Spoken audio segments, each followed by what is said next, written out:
We are in the most dangerous information and accountability environment I've ever seen in my lifetime. I think it's acute. I think we have to get on top of it.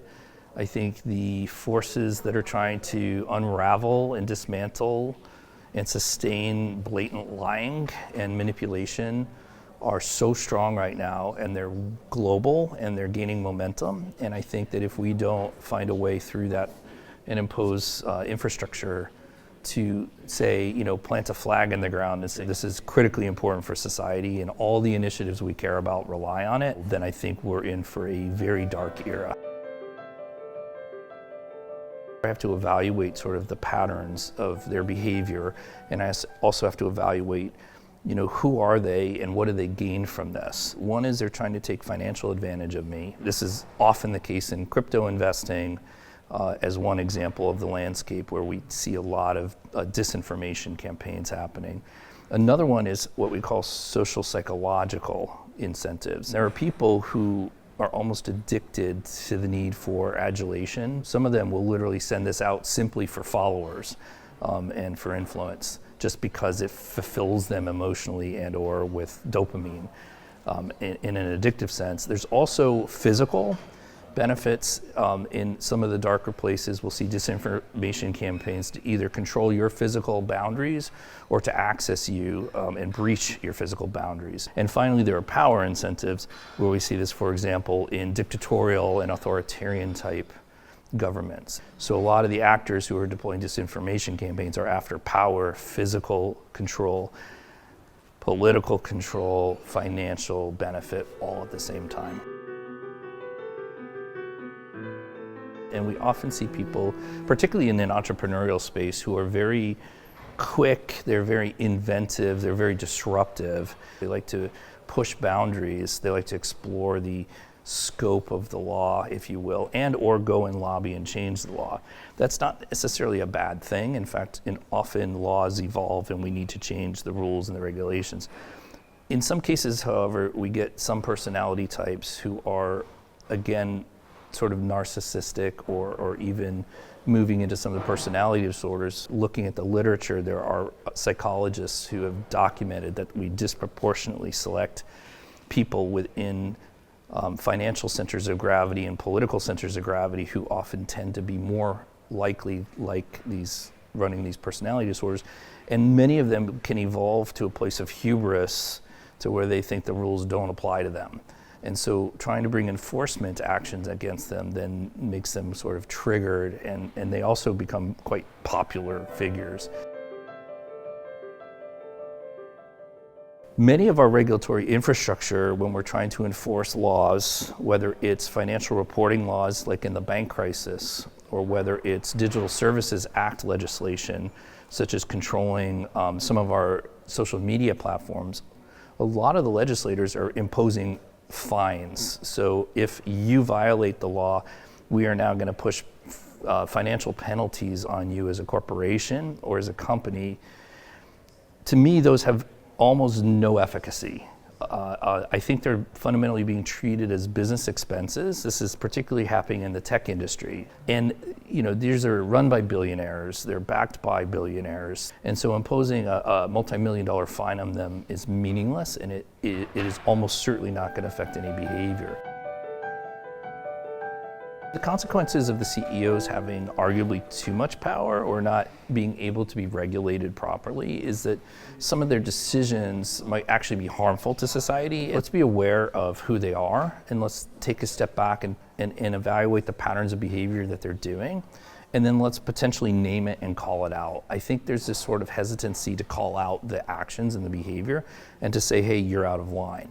I also call on regulators to actually enforce existing laws. And so you have to work in collusion, perhaps, with almost like you're going to have multiple regulators from around the world working together to bring enforcement as a collective agency, because otherwise it may end up defaulting to the International Criminal Court. And so I think we're moving closer into a buyer beware, caveat emptor, you're on your own, where one has to actually do their own due diligence, because I think there are actors, some of whom I mentioned prior, who are trying to literally erode that infrastructure. This is a global problem. You can't locally handle some of these people. These are major multinational entities, and they are globally engaged, and they're using power in one region of the world to lever power elsewhere. In order to regulate them, it has to be a global regulatory process. It needs to be a holistic perspective. It has to be a global initiative because anything that happens in a regional area has spillover effects globally.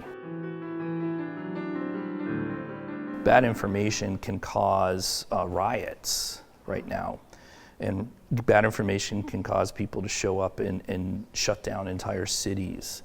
Bad information is causing a lot of confusion around how to handle a healthcare crisis, which then shuts down supply chain.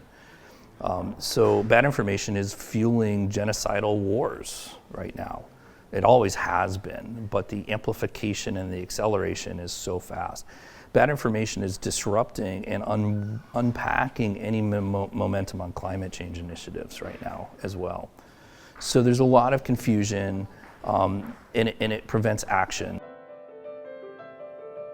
Transparency is critical, and where we see the least amount of transparency, and we need incredible amounts of more open transparency, is in how governments operate. Right now, we put in billions and billions and billions of pounds into governments all around the world, and there's very little understanding of where that money goes and how it's allocated, and we need a considerably more accurate accountability for that. If we have accurate data, then we can hold people more accountable for their decisions. One of the things that gives me hope is that for years we've been building a community of research scholars from across disciplines to evaluate the information system problems that we have. And a lot of the questions that we've talked about here, we've addressed in 2 summits. And the purpose was to convene as many thinkers as we can around what's the environment we're living in, and what, if anything, we're capable of doing, and how do we deploy the learning globally so that we can actually get a handle on this and try to improve the information scape.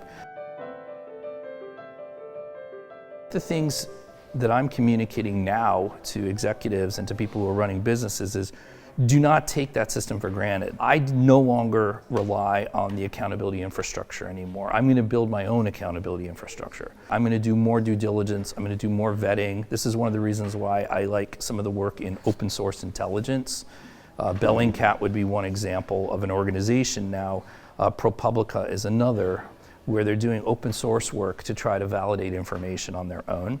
And so I think there are ways in which, and maybe AI can help support, where you can come in with AI solutions and do your own work to do your own vetting of information. Another thing that I think is critically important is we now have to be politically active. I think for years my field has been very hesitant to become politically lobbying and politically active. I don't think we can afford it anymore.